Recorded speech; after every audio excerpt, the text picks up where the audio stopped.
Kita pumoe ono I buona Ha'amo he ofo Moe kala otomae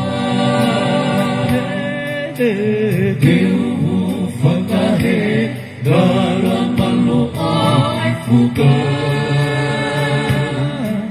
Gausu kia kia he ofa onoa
ki tau lotu.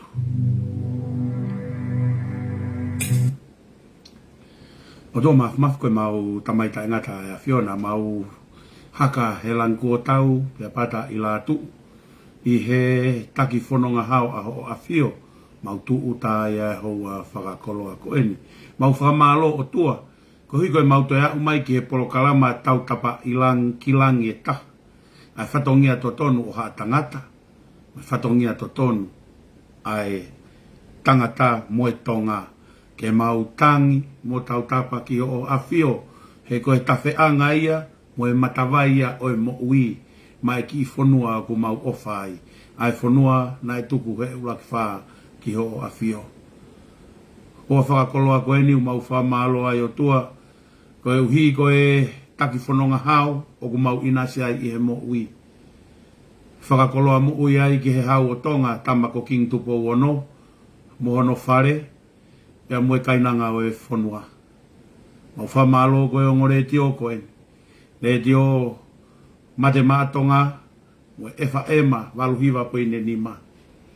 Ke whakaua i ki he ngā luope ai ata pea mue rea. Pea au he pea uongo ki he whakatoke lau o tonga. Koe whakawhetai anga ia ho maulau maarie. Ke tai whaita pue kina ai kautangata o e tano a pea mei Salt Lake City mue ngahi whitu ke o Amerika. O kunau kei whai hono pātoloa ke whei laulau ko hono sponsor ai polo kalama ko eni.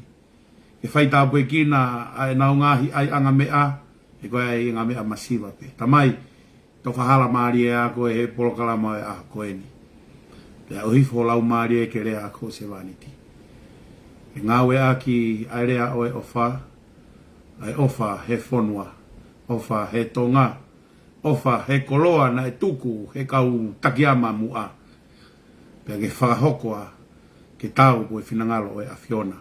Mau kore koto e ngāhi mea ni hua whaalo si su kalaiska ko mau whakamo ui. Emeni. Tapu pea moe hau e universi, kako hono whakatupu. Ai tolu tahai o tua koe tamai, o tua koe alo, o tua koe laumari e maa oni oni. Tapu pea moe hau toka e whonua, king tupo wono. Tapu pea moe tahine kuini na naspau tuku aho.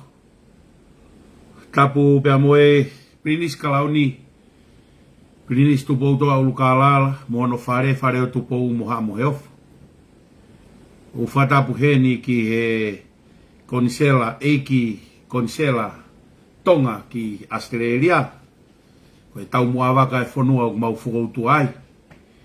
Taine prinsesi Angelica la tu fui peka. Tuku aho. Whatapu heni ki he prinses Pure. Taine ko salo te mawhire o pilorevu. Pega no pere Twitter. Mwe haho iki ko toa pe. Tapu mwe hamala o tutonga mwe ngahi whare o matapure. Whatapu heni ki he eik pare mia tonga. Mwe ho ik minister e kalauni. Whatapu ki haa whakaolunga tonga. Mwe si kau whakapaya he nelot maa on.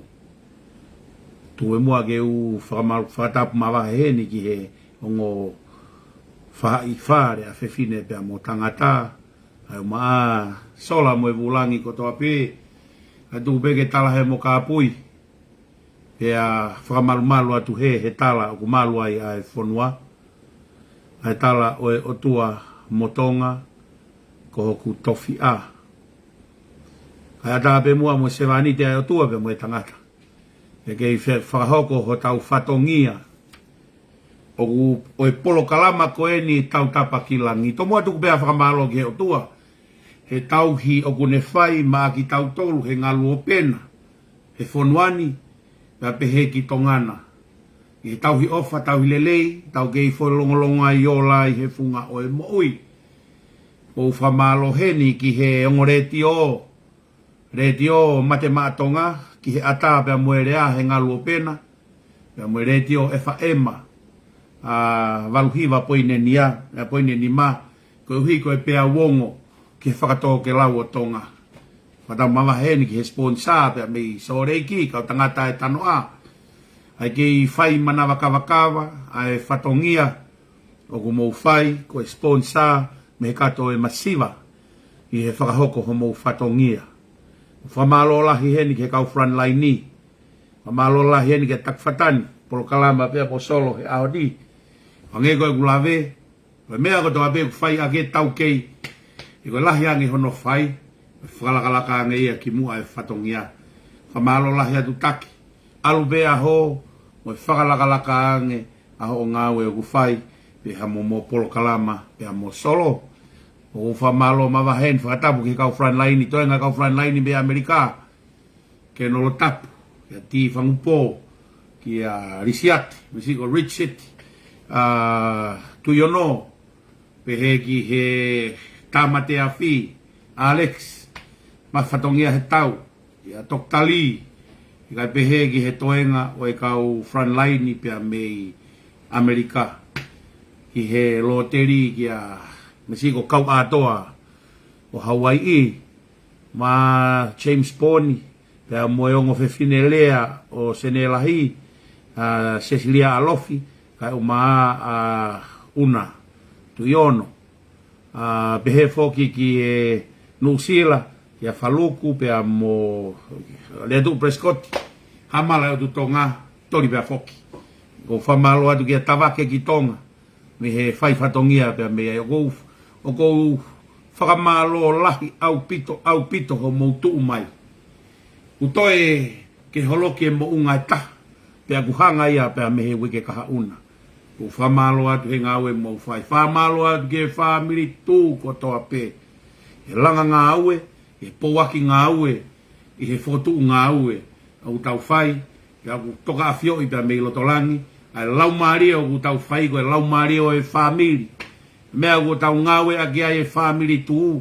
He koe tau talanoa pe ke whamiri. Tau talanoa ke kamataanga o mamani. Mea na e ulagi whanofo e o tua e kamataanga o mamani. Koe tangata mo e fefine, koe kamataanga koe whamiri. Pea ku tau foki pe ki he original. He koe mwhatume aia ai o tua. Pea ku tu uloa ma o pem ai whatume aia ai o tua. U whamalo atu ke tapa ko toa pe ngā luo pe. Ai ngāwe lahi ko tau wau mai ki hono mata umu e ngāwe. Wea hono rea. O e ngāwe he aho koe. Pea gaufi pe ke osi e ngāwe lahi o e aho. Pea wea hono rea upe he kua moko aho. Kono whakarea e moko aho. Te ria koe moko ko ia kai mafoa mai aiata. Koe mea e ua e whakailonga.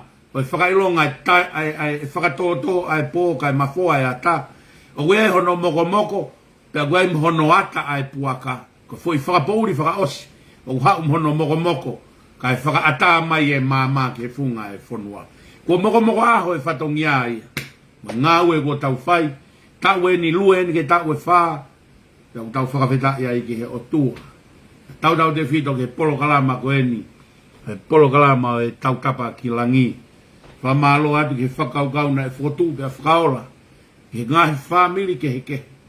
Ke taka atoa ki Amerika. Na ia he taimi na e tuu mai ai. Mue kakai ke heke na nau tuu mai. I he ngahi taimi ke heke. O whataki mai. Ngai koe kau tangata e tano a mei Amerika. O nau toru na nau fuafua whoko tuu mai. Ia ku nau kei ki taki pe he whatongia na nau whai. O au mai ki he ahoni. Ia ku whakamalo lahi atu ka teki nau toru. Whamalo atu ki he ngai kupu whekau aki kotoa. Whamalo atu ki he patoa. He whakamasila. He whatumea. Whakalanga mea. Whakalanga rea. Ke kei maua ha mea ke tau tala ngai mo tala no ai. I he hala whanonga. O se angeu tau kei toko ua pe, tau kei whamiri pe. He koe tonga pe koe tonga pe au. Koe ahoni au ku whakakoloa hono ala whanonga.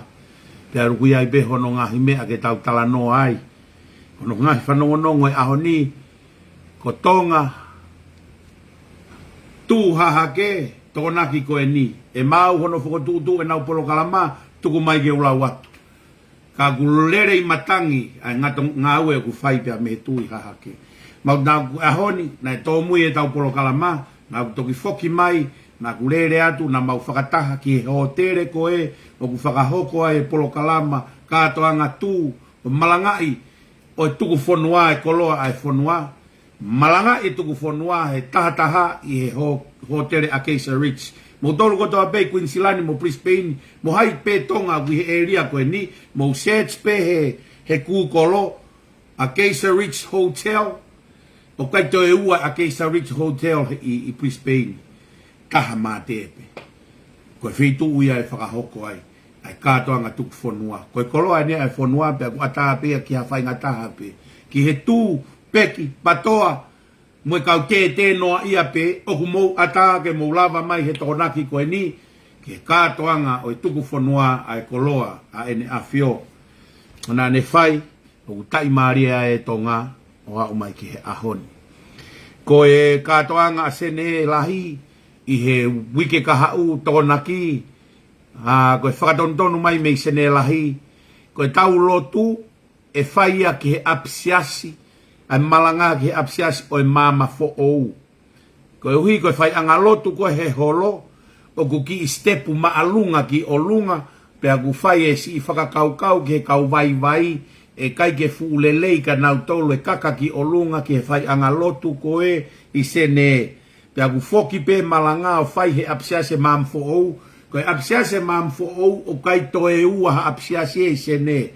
Apsiase pe taha. Ai original apsiase mamfo ou i sene. Pa ui kai ke uri la taia ke he tonga he whai anga e whai a. Mari pe a moe putu. E kai ke to e he lau hono whakamata la to e tua sila. Ko e tau malanga he taha. I sene he tokonaki kahau i he apsias o e mama fo ou. Ko e motua ku whakahoha a ko mou se vani ti ko e tangata malanga ia e aho. Ia osi ia pe tau toki foki rewa ki he Fika ni Maono Perina Ken Livell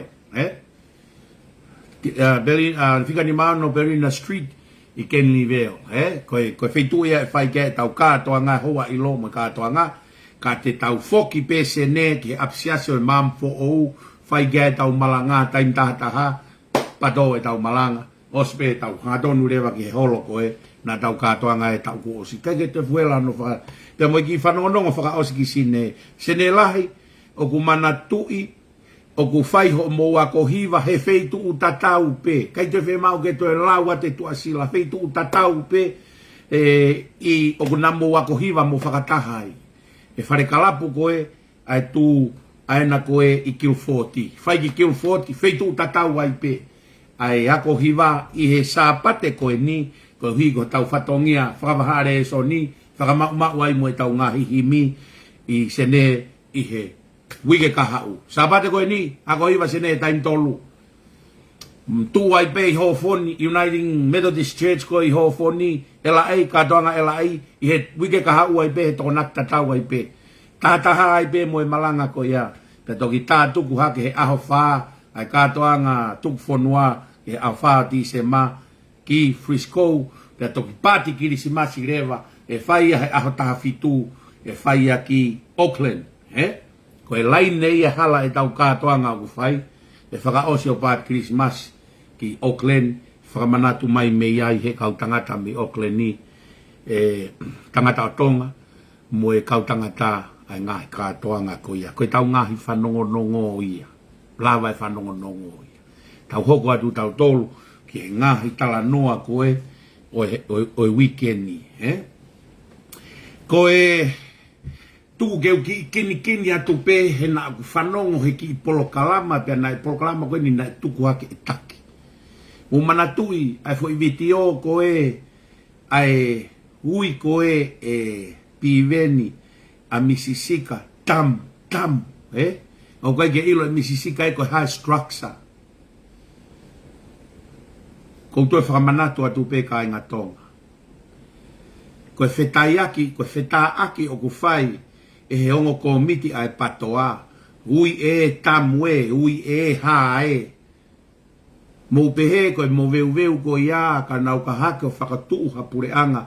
Lolotonga ku nau mo veu, e hoko nai, koe pureanga mauia, pe te nau whataki atu pe whai ngā ui hingoa koe, ai ui holo e kautaki, ai tamu e motu a koe, mo e vare motu a koe, I he nau nofo koe timi, mo pehete nau hoko ko hapure anga rerei, koe whehu ia.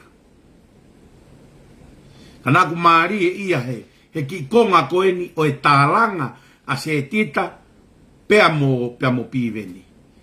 Talanga e piveni. Na e hanga e akirisi mo e tokosi. Whakamore pe familio akirisi mo tolu mamahai akirisi. He ikai ke utuku noai ai talanoa anau tolu whakahiki akirisi. Ka mouloto mo tolu ke ta ofi aerea ai tono noa akirisi. Koe uhihe koe ne tono nou o ku safa e fonuahe ahoni. Te kai ke tau ilo e tau tolu harerei ke tupulaki ai pelanga e fonuahe na e taimea hoko ai koe taki. Koe uhihe ku rea aki heni e hai, rea aki heni e kalafi moala e mea koe ia. Pate tau perei e vitio koe ia anai. Na ngawe ake take vitio koe ni e ne programa mosolo te utoe analaiso e vitio koe ia ke toe momo iki ange. I he tuunga ke.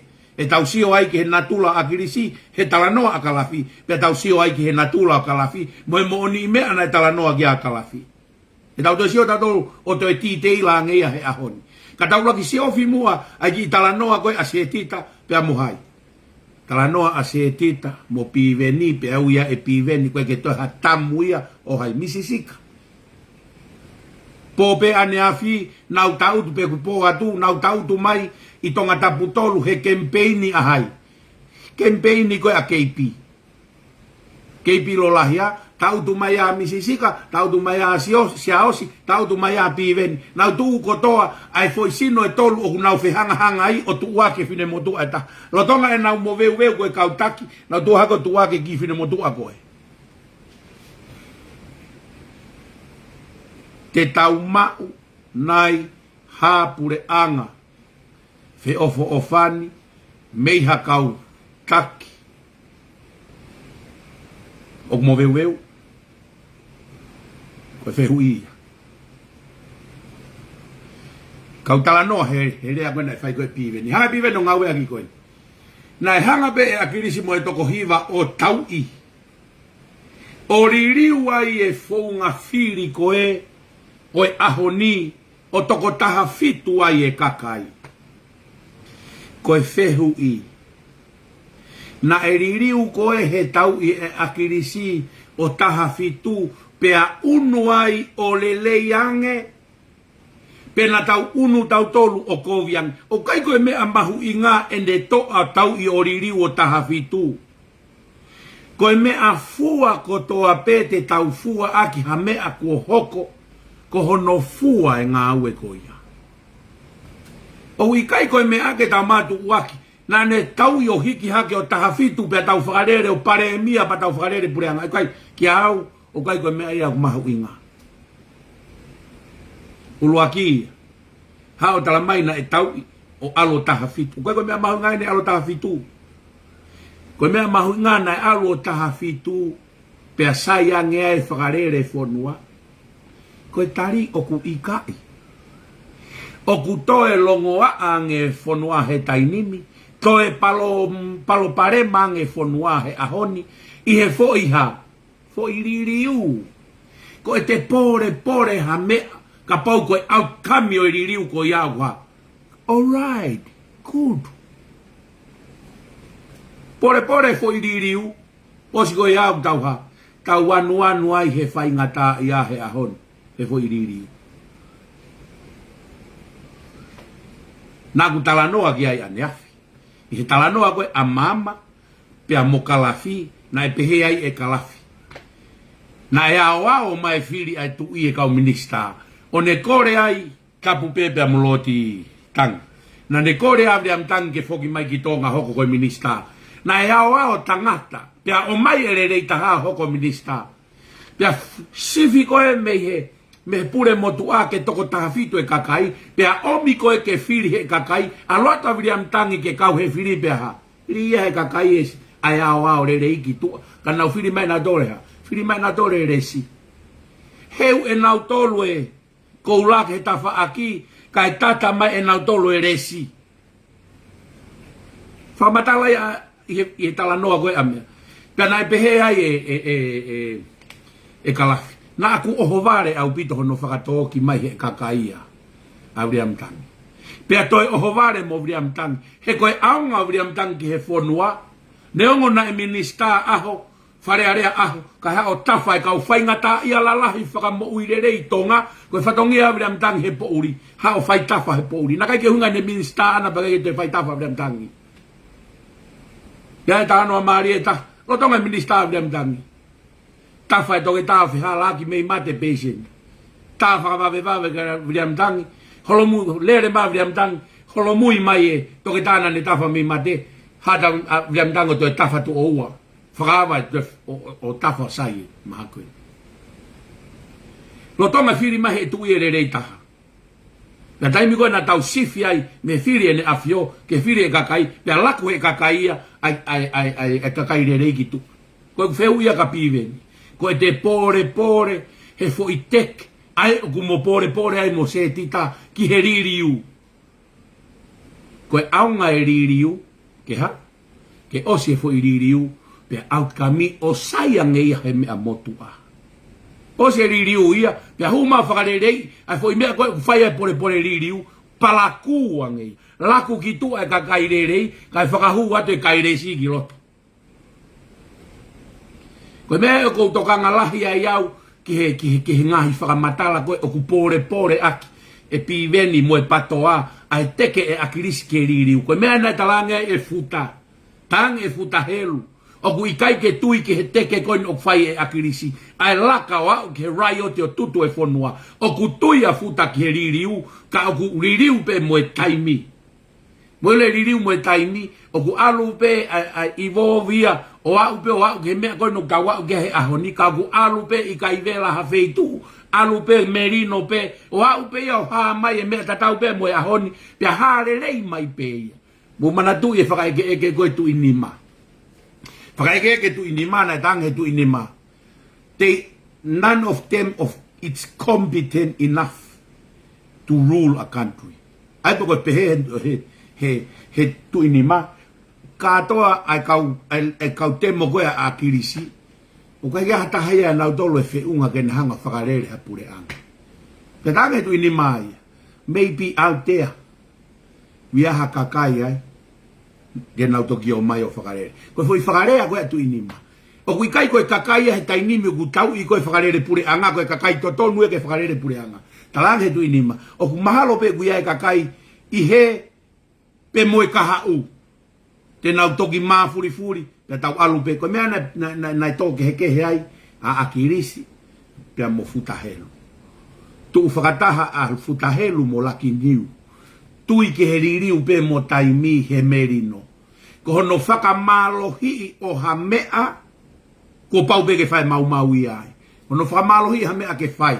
Ko iai piveni, se tita, kau patoa. O e pore, he foi te ke ririu. He koe ola koe ririu, he foi tau benefi. Fae, nima, motuen koe hua, tolu, nima, fa, hiva. Foi tau e hiva ben. Foi tau e hiva. Ai ririu koe ni. Te kai ke tau sio tau tolu ha au kam le rei he foi ririu koe ni. Malo mo e huma e pure anga koe ni. Huma e pure anga koe ni. Tau pe e ua. Lava ke ata mai ai ai le rei he ririu. Ka koe hamea ata mai ai le rei he ririu ai. Koe uhi koe nau tui ki a sisu, ai moe au kai, pia o mai e kakai lotu ke nau ha. O mai o lot, rea, malanga, he ngai au kai, ki he whonua, ki he pure anga moe kakai. Koe mea ku kehe ai ki fo i tau e ua koe ni, me toi ngai tau e nima koe. Tau e wha, tau e hiva koe. Nima, wha, iyo, tau e hiva. Tau e hiva koe, me tau e ua koe, mousio ke mea gulama. Afe ngai whakatamak whakanatula, ke i hao he koviti, langa e whonua. Hala mo e whakafuafua e pange a mamani, tonu ke tau tu ulu ki he negativi ono, tau tu utatoro he positivi nima. Hamea ku ke hei, ai whakarere ki foi tau e ua koe mo e pure anga koe ni, ko hina nau tari e nau toke kaua sihova. Tari nau toke huma sihova whakarere tokoni he whakarere whonua. kai ke fai ake poto e tangata kai kaua si hova he tau e ua pea o hofi he whanga monu manu koe me o kai ke nautui o tua ai tau e ua koe na nau au kai ai mo lotu ai ke o tua ke whakarere honua o ku ha mai he pure anga koe ni o ku iai hono aonga tai hono aonga ko iai piveni o e pore he riri o e fonga firi kai ulaki ai e exini ke fe sai tuku mua ke tau whanongo ke foi vitio koe ni kau hanga analyse o foi vitio koe ni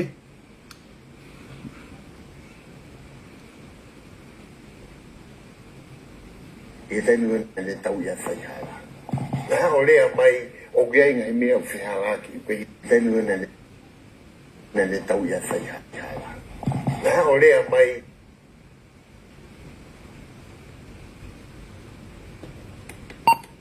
mu whanongo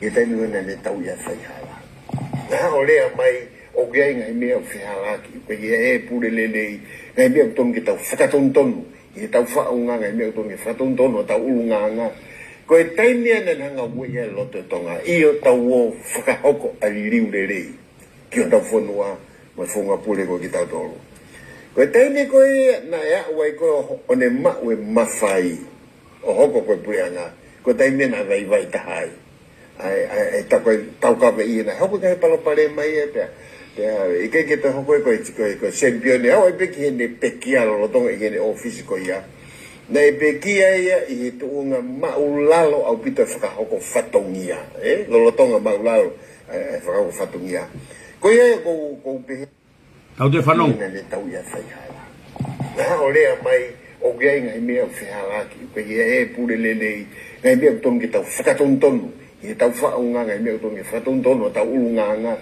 ko e taimea na hanga ue e loto tonga i o tau o whakahoko a ririu lelei ki o tau whanua ma whunga pule ko ki tau tolu ko e taimea ko e na ea uai ko o ne mau e mawhai o hoko ko e pureanga ko taimea na vai tahai ai tau kawe i na hoko kai palopare mai e pia i kai ke te hoko ko sempione au e peki hene pekia lo tonga i hene ofisi ko ia na e pekia ia i he tuunga maulalo au pito e whakahoko whatongia lo tonga maulalo e whakahoko whatongia ko ia ko pehe whakaosi i tenu ne tau ia whai hala na o lea mai o gai ngai mea o whihala ki pe e pure lelei ngai mea o tonga ki tau whakatontonu i tau whaunga ngai mea o tonga whakatontonu tau ulunganga ko e taimea na hanga ue e loto tonga i o tau o whakahoko a ririu lelei ki o tau whanua ma whunga pule ko ki tau tolu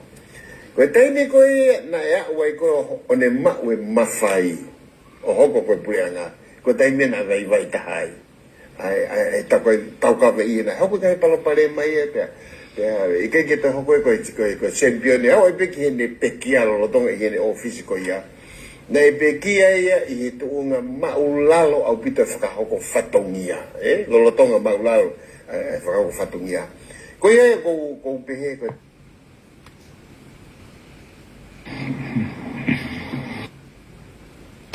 ka pade mo whanongo he mea koe ni mu whanongo rei kau tala noa e mea koe ni o ku ha hene na tula o ongo tama ha hene na tula o akirisi ha hene na tula o kalafi pe ku ha hene uho i mea o ku tala noa ki a kalafi uluaki koe mo oni i mea na tala noa ki a kalafi Tohi na e whakakaukau na e hū mai koe mea na e wei ake loto e kakai mea tolu na e tānoa kia kalafi uluaki koe tau i e whai hala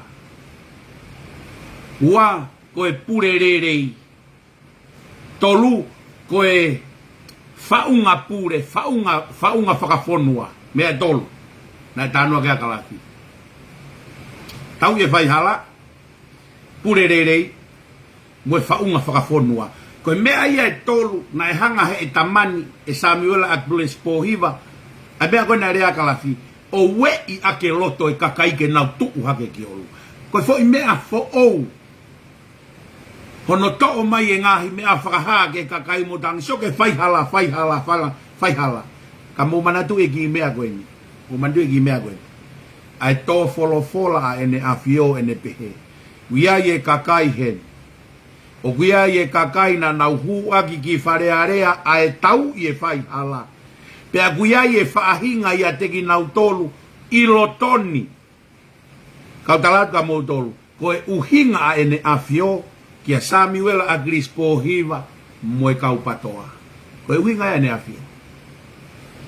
Na ia e kakai na nau hu mai ki wharearea aki e tau I e whaihala. Pea kuia I e kakai a tiki nau tolu I lotoni na nau kauai. Hanga kalafi heni o talamai koe mea ia e tolu na e ha. Na e wei ake akirisi ai loto e kakai. Tau e whaihala purererei mo e wei e whaunga o e whonua. Ae na e mensini he ene awhio I he konga hono poini e whāna ane wholofola aki he whono whakawhonua. Tau toka ngai ho tau whaunga whakawhonua. Ke oa na ahu mai ha mea mei muri e mau ai ho tau whaunga whonua. Na e kawia he mea tolu na e hoka. E Samuel Agrispo hiva o wei e loto e kakai e whonua. Mea goku maari e pehe e heni e kalafi. Taimia na e hokoa e tangata ko e helo ki he kakai. Koe ui koe tau e whaihala. Koe ui koe ne tuuake purerere. Koe ui koe ne hanga wei ai tau whaunga whakawhonua. E roi wei e whaunga whakawhonua koe lau ki he tui mo e tuu hifo e hou eiki. Koe whaunga whakawhonua. Koe ui ngai a kalafi. Pe tau vete mamari e ne tama. Mahino ka tau tolu koe tō wholofola ai tui, ai kakai na e hu aki wharearea, koe tau e whaihala, koe nuk mensinia e kalafi e ahoni. Pea kuia e whahinga ku nau I lotoni, koe uhinga ke kau patoa ku kei tō e lotoni. Pea pehe mai rewa tui. Ka ku te gei ke mai ho mouri pōti, koe uhinga ia, ki he pureanga koe na kamata mai me he wafe ta fitu, wafe ta valu. O te gei ke kos kakato e nau ripoti ana tolu e nau ngahi ripoti whakatau. Mu whanongo mai. Na tō wholofola e tui ke pure anga lo ua. Ongo pure anga e ua he temi pēta. Pure anga o akirisi, pure anga o pohiwa tu ene toa.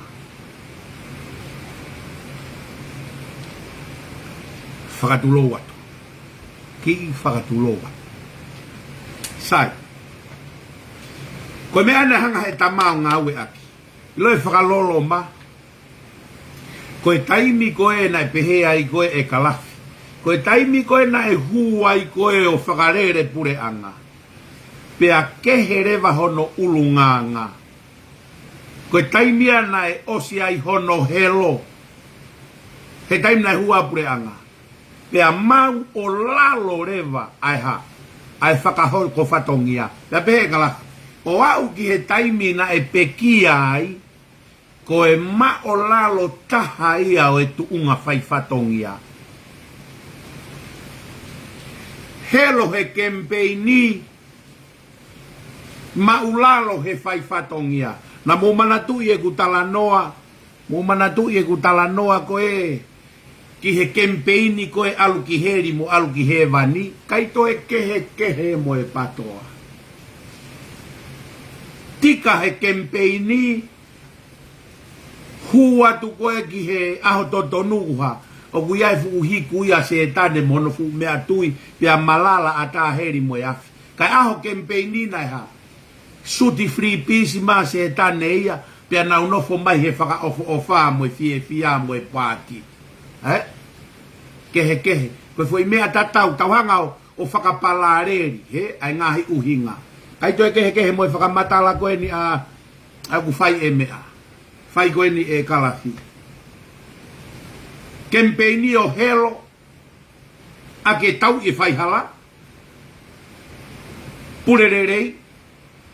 We I e whaunga whonua. Pea hui a ki loto o pure anga pea ha. Ma o lalo more helo. Aluhifo ia o kelo. Hifo ai pe gilalo au ke selo. Ko inga selo. Pe aluhifo pe me helo o kelo. Aluhifo ai pe ki selo. Alu ai pe gilalo. Kahai. Museo ke hene whakatu utamaki. Mandu ina gungawe a kerea e palahame rinkoni. E palahame rinkoni. Ne quote e palahame rinkoni e rea koe ni. Ka kuke sivi i hatangata. O angi ki ai ai paanga moe mawhai ka e haa mai hono ulunganga totonu. Na e rea a kerea tatau koe ni he minista mo ui e he nau press conference. Na e rea a ke minista mo ui quote koe na gungawe aki. Na kungawe to lahi ake quote koe ni. Koe quote na e palahame rinkoni. Ka kuke fie ilo e na tula totonu o e tangata peha. O ange kia e paanga mo e mawhai kai asimahano na tula totonu. Kempeini agris pohiwa ngawe ake fai totonu. Ngawe ake ha. Purererei ngawe we ipia moe faunga whakafonua. Taimi koe na e huai koe o pure anga. O atu kia e paanga. O atu kia moe mawhai. Kamata rewa e haa mai hono lando tonu. Kamata ke kelo hono ulu. Aluhifo e peo alu kiselo. Mufanongo ki ai. Koe taimia ku tau whakapalareria i e whakakau-kau.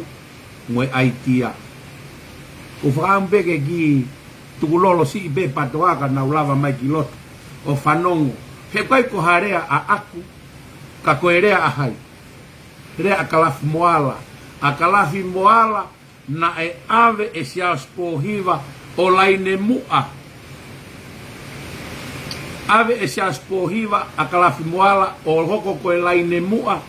I he kempeini aiha ai patoa. Koe ngutu peni tatau na e alu ko tukuhifa ke pare mia e ahoni. Koe ngutu peni tatau kune tukuhifa ke pare mia ane afi.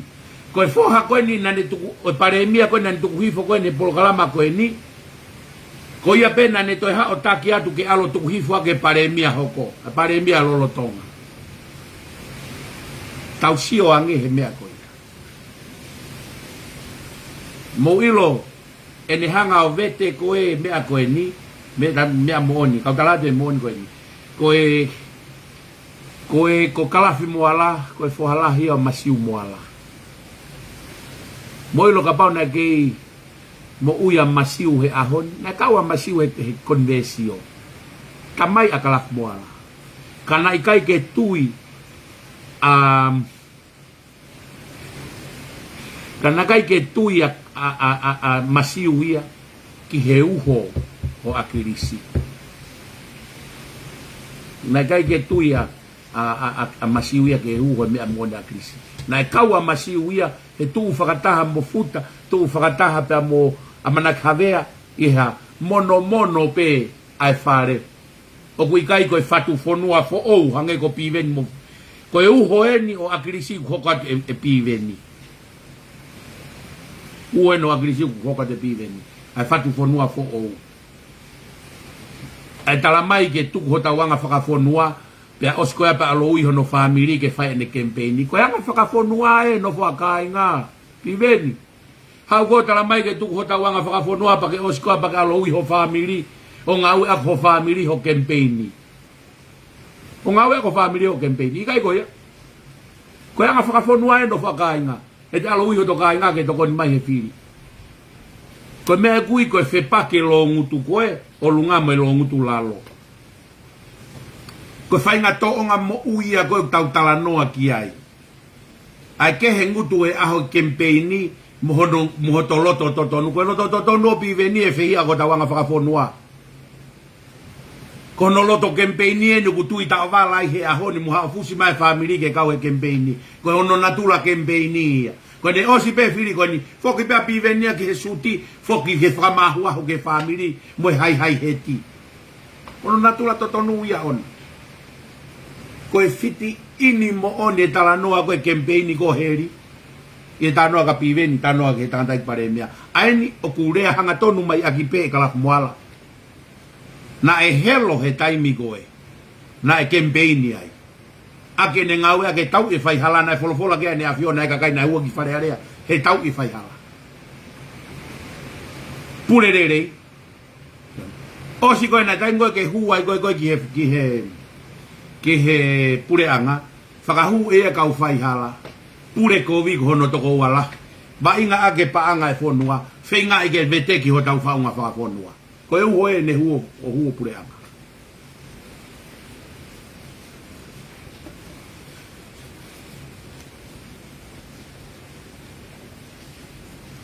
Taku maari e ia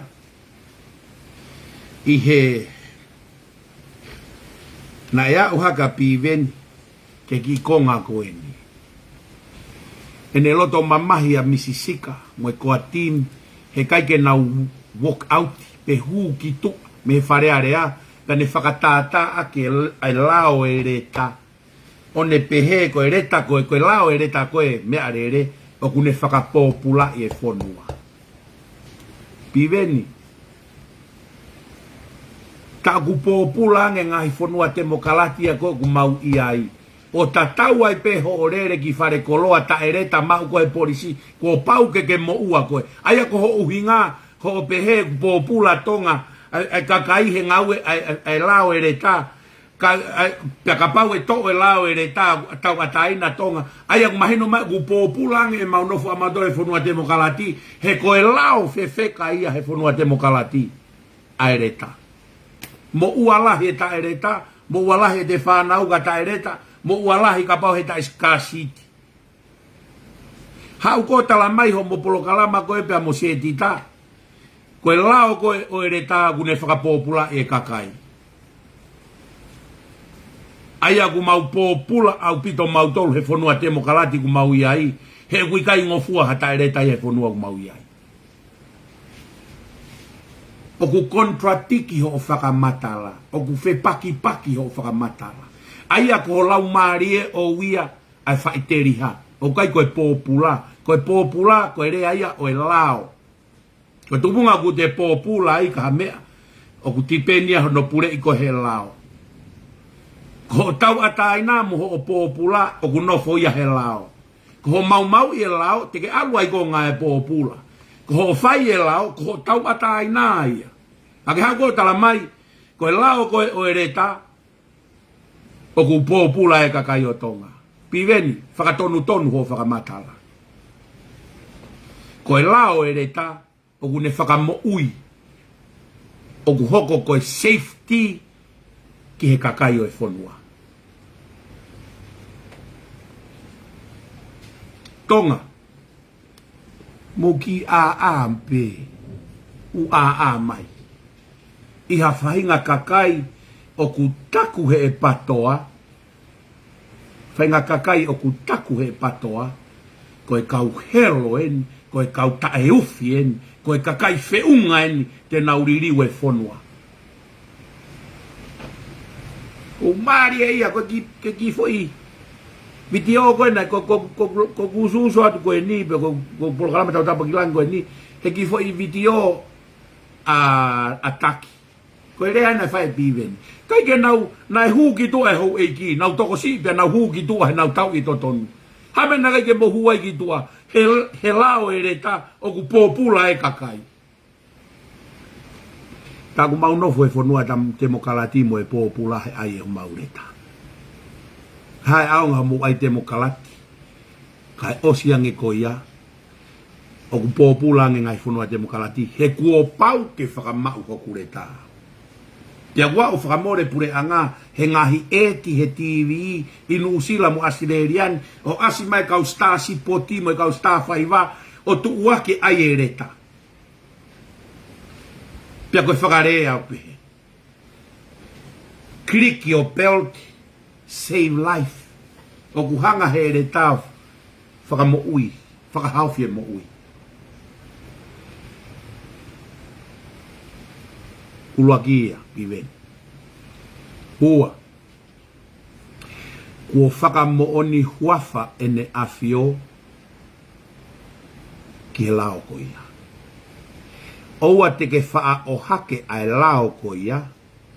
he ko ho ta e tokai e koe ai kaulo ulu na nau fou mai lao ai pe ave o afio kia ene afio pe saini ene afio ai koe uhi ko ene afio o ku tokanga ia ki he malu whakaluku fua hono kakai ko koe o ku ke malanga i pe koe ho o interest whakafo i tui piven ko ngahi whakamatala au ke atarerei tokotaha moererei tokotaha a au koe whakamoni ene afio hapiu o e lao ko ene mokoi ko e lelei eni ki he whakaluku fua hono kakai whakaluku fua hono kakai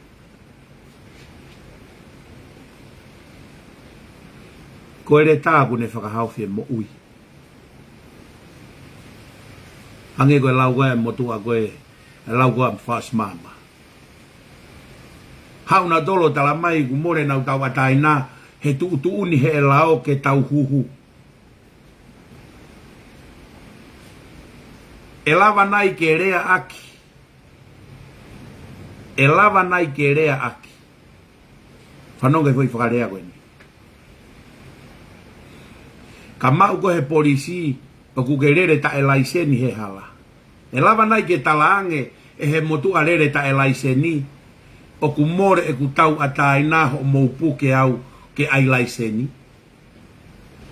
he koe uhi koe laiseni koe uhi ngā ku ke ai e ke mahino ku ke poto he whakauri ulu aki o ku safety ki a koe ua ke ua nā to e lavea noa haka kai he hala ho o vare koe a au kai to e kehe whakapalareri whakakaukau ko ia pia moe huhu e hoko ho o tau ataena mo ho o mau e koe kolona ke toi whakapipihi e koe kolona ka hamotu apu ka whine eiki mo whetau laki ha wheitu o si i mate ia koe uhi ko ho o tau ataena a au kai to e kehe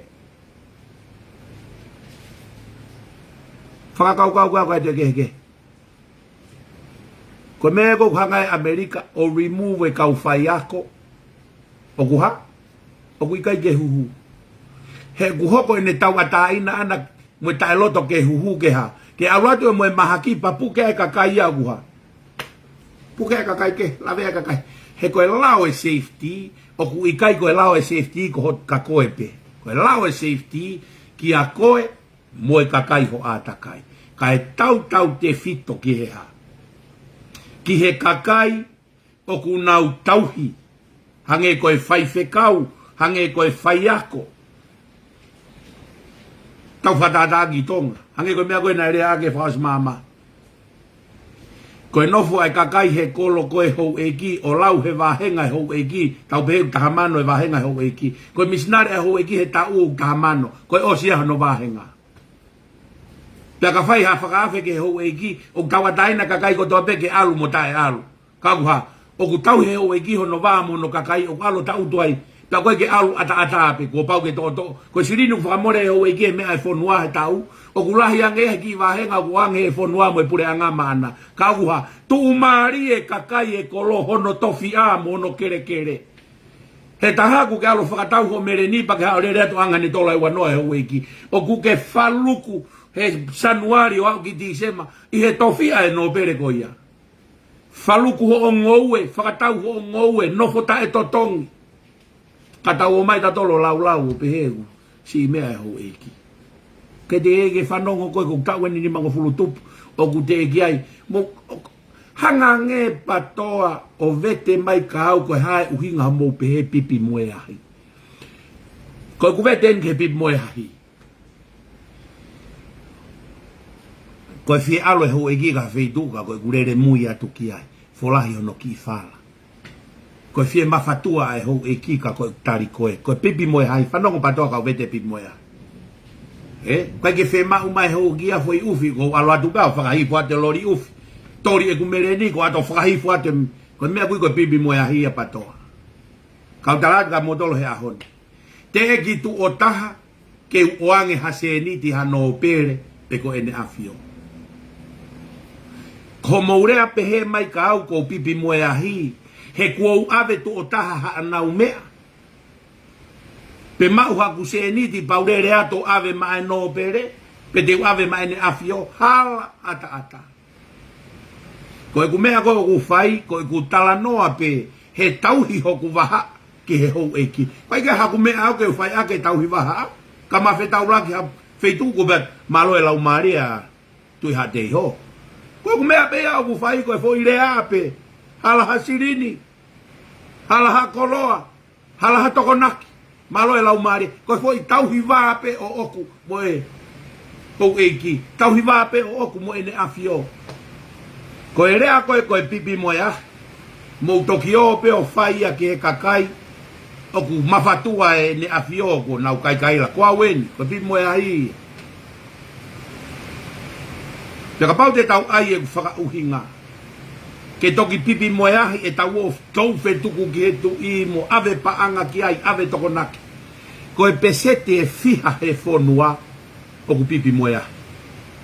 Mahalo pe gua o pesete e ua he fonua.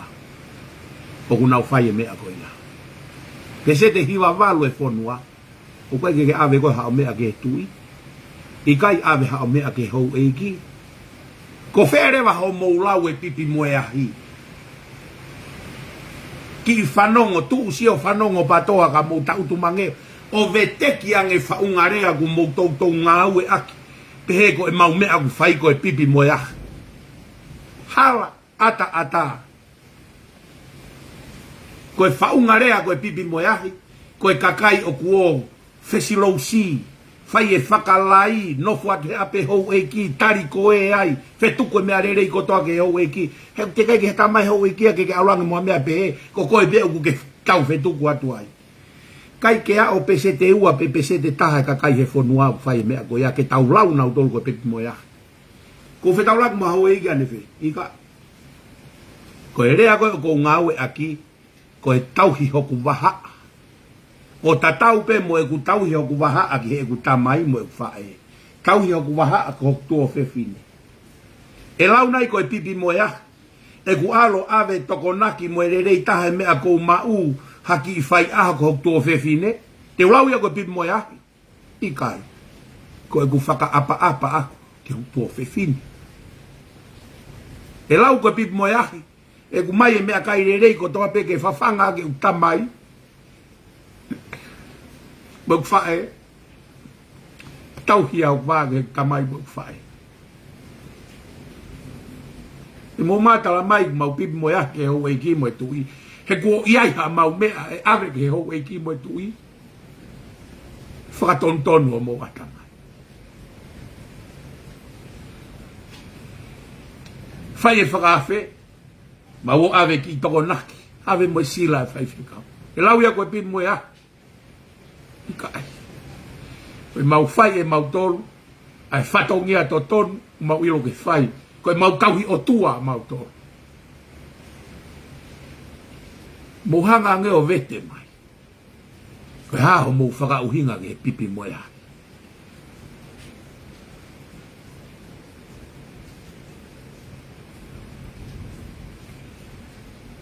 Uei taha, uiai nai ha taha hen.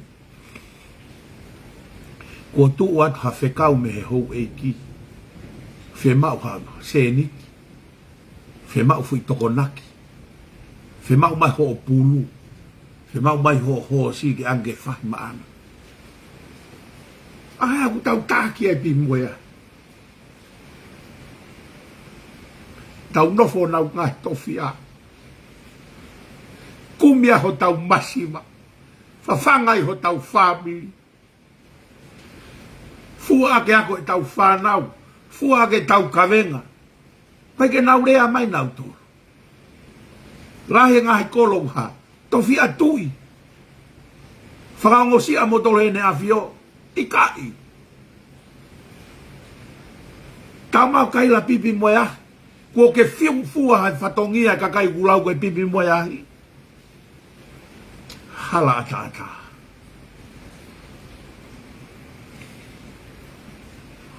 Whea asiata.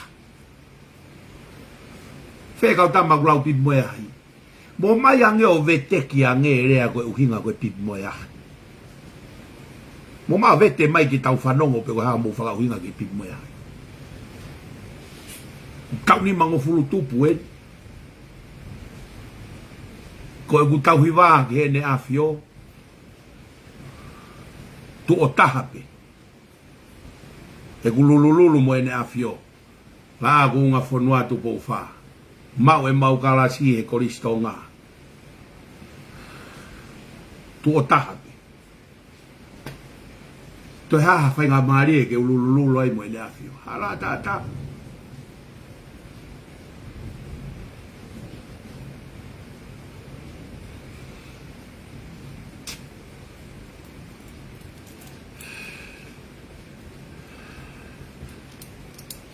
Tau hio tau waha, tau hio tau waha. O kamata pei api tau hiwa. Tau hio tau waha ko tau tō whewhine. Ta mai, whae, tau kete. Whae e tau hi koto ki te hina.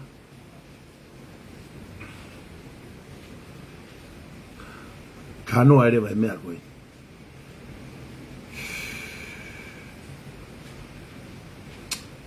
Nau talatu ane afte uta noa ke whakahistoria o i wike kaha au.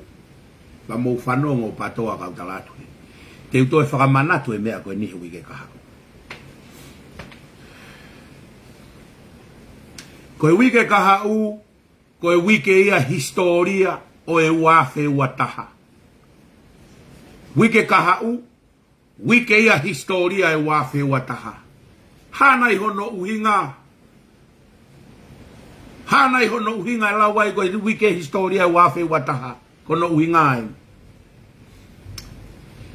Tusi te wike kahau, koe taha ono taha ia. Aho taha ono mahina taha. Whakamanatu ai. Whakamanatu ai. Taue taha nima. Hono tutua nuku alofa. Wafe maono ki he wafe wataha. Tau e taha nima hono tutua nuku alofa. Tusi te kaha uia. Firi whare are ahe aho tu apule lulu. Wike kaha u. Musho ke mari.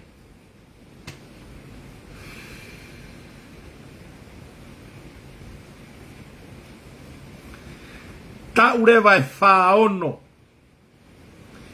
Te au whaono he toko naki ai tuku whanua tupo ulua. Ikai, sorry, hala. Whanoa. Te au. Wow.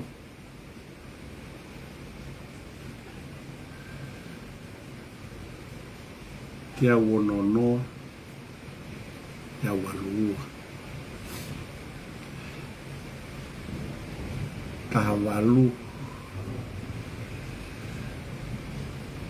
tu fonua tahiwa ge wafe tau e te au wataha te au walua tau e te au walua tau e te au walua a tu fonua tau taha nima tau e taha nima e tutu he tu si te kahau firi whare area he tu apule lulu tau e te au walua e tuku whanua he toko naki. Mo whanongo e wha historia wike kahau. Te uto e rea he mea koe ni he wike kahau. Te urea hoko he mea koe ni wike kahau. Tau e taha ni mai tutu he tusi te kahau. O se aho e taha, whai whiri whare area. Aho taha walu. O se aho e taha, whai e te au walua o tuku whanua. Tu he mahe tuto nuku alofa. Tu e whiri whare area i loto he. Tu e tuku whanua he e he ha. Ta whak matau. Mo ilo whiri whare area koe whakahistoria ia o i wike kahau. Tō ai e ngahi mea whakahistoria koe. Whakamanatu ai tau tahani mai tuto nuku alofa. Whakamanatu ai tau te au walua o i tuku whanua. Pea tu e whiri whare area i loto maari e he. Waha aho taha. Taha ono, taha fitu, taha walu, taha hiva ua noa.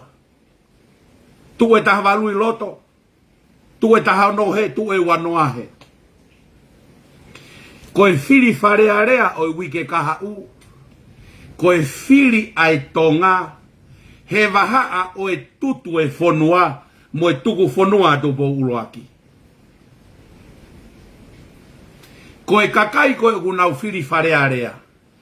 Kakai koe kunau kei tui ke te mo kalatimo a gris pohiwa. Kakai na nau tuta nukalofa. Kakai koe kunau tui ke tuku whonua. Kakai au tuku he whae a sihowa. Koe fili rewa e kau fili. Ko mo fili he mate. Mo e mo ui. Mo fili he materie. Mo e laumarie. Mo fili he tangata. Mo e otua. Mo fili he tangata mo e otua. Mo fili he loi. Mo e mo oni. Mo fili he kovi. Mo e rerei. Hange koe tala noa he wahe ua whaa ko so siwa. Vesta nima. Tange so siwa ke whanawa isleri. Mo fili he ahon. Pete mo fili he ngahi tamai. E tau ngahi tamai na he kauwai e taha mo nau otua mate. Kako au muhoku whare. Te mau fili a sihowa. Aho taha walu tonga. O koe aho ia ku taulotoa e tuto nuku alofa. Mo e kakai o ku nau kei fata e fata koia. Mo e kakai o ku nau tu. I he tuku whanua.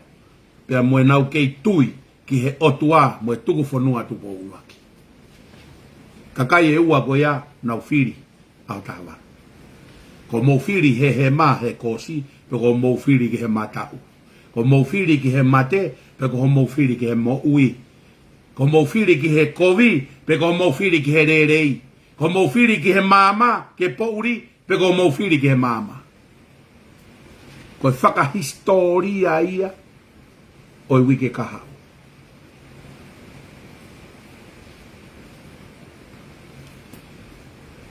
Kai ka hata hea si o ke whakaukau ko ia.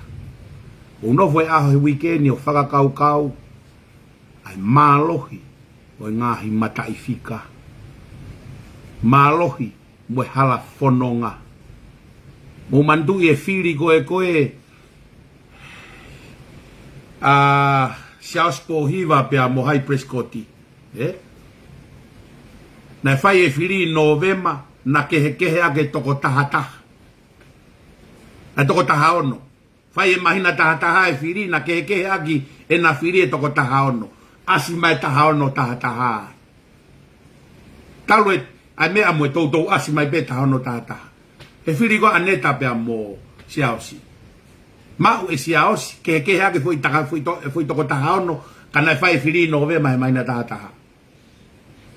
Koen, ko e whiri ene e tauni, to e haa mai pea e matai whika ai taha hono tata.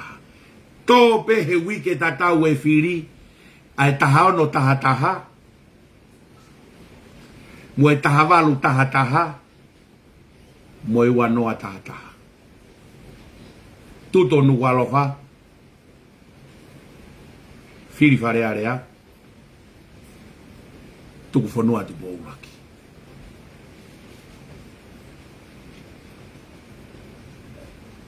Tala mai sihova ke tau fili he tau fili tau.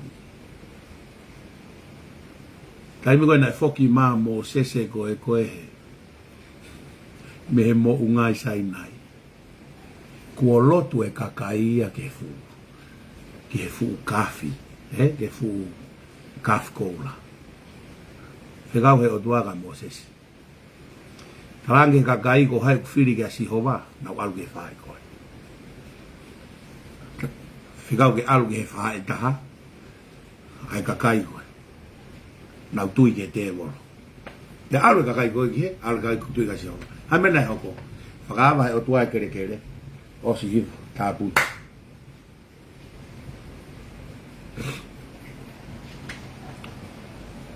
Tonga koe tau whiri e ta. Tau whiri e nai hala, nai fōu mai ai. Tau e whāwai. Le mea kou whie ai. Tā e uluawhi. He toko napi koe ni. E tua hahake. Mo e tū koe ni a Brisbane. Tā e uafi. whakamana tu e puis peini ne tuk whanua na e whai. Whamana tu ake kātua ngā malanga. O mai kau whai whekau o lau e himi mo e tohi tapu. Malanga e kau whai whekau. Ona tautua tamaki tonga. E wai mama awa sihova. E hala whanonga koe ni utau lue. E ke mama awa sihova i. O ku veri te ringa ia e patoa he whanongo he mea kou tānoa ki ai. Veri. A ua stofa i sihova e hala.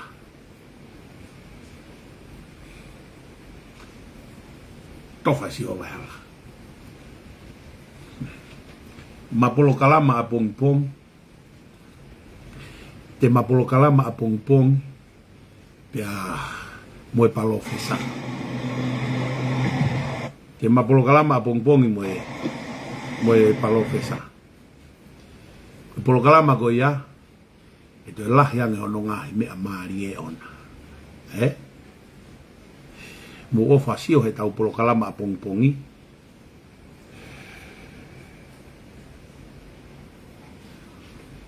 Te mapolo kalama pong e palo fesa ahoni. Lahi be mo no ngahi whatongia e ahoni. Ko whamalo lahi atu e ahoni. Lotonga tō e fu uhala. Pea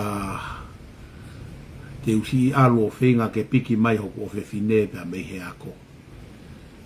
Koe uhi koe fu uha e ne kai ki si lawa mai. Koe ako e ngoa. Nao mai pasi o toi lue mai me sopi ni me. Ko whamore more atu te u wawhehe. Tuku pe mua ke tā tu peha tau hiwa. Ko hiwa koe ni ko manako mau peke tā. Ai kore a hiwa e tangata iku whai whikau koe ni Havili CFS. Take our nation God again.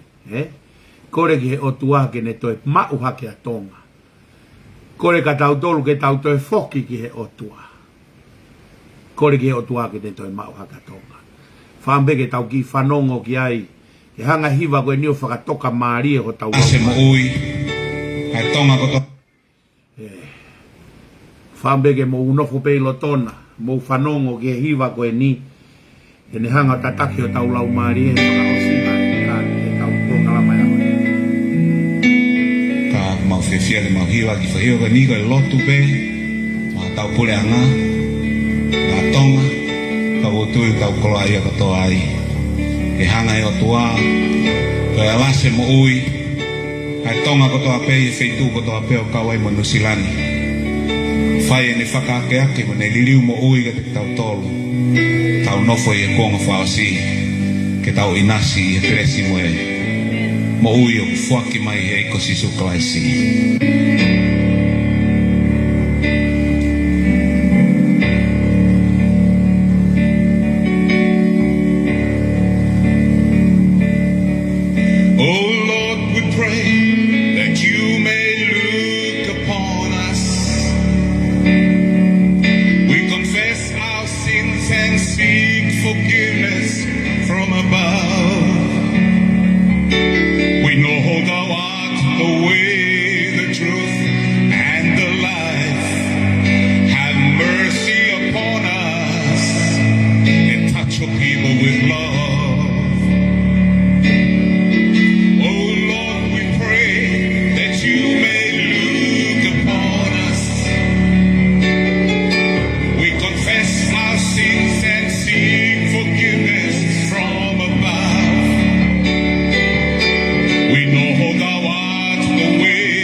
whawheta i atu o tua. Mau whanongo ki he hiwa pa ma whesi ai ho mau loto, na po mau lau maari. Ho mau loto e to e mau hake a tonga ki ho awhio. Hifo mai ho lau maari pe whakake ake e whonua. E he mata o mau lau maari o tangaki ki awhiona. E mau to e ilo e whatongia to tonu. Mo e tuunga to tonu ke mau tu. Karikari ai pe whai ai ho mau whatongia. Mai, nā ke whiri a e whanau a isleri koho kakai o whaanga.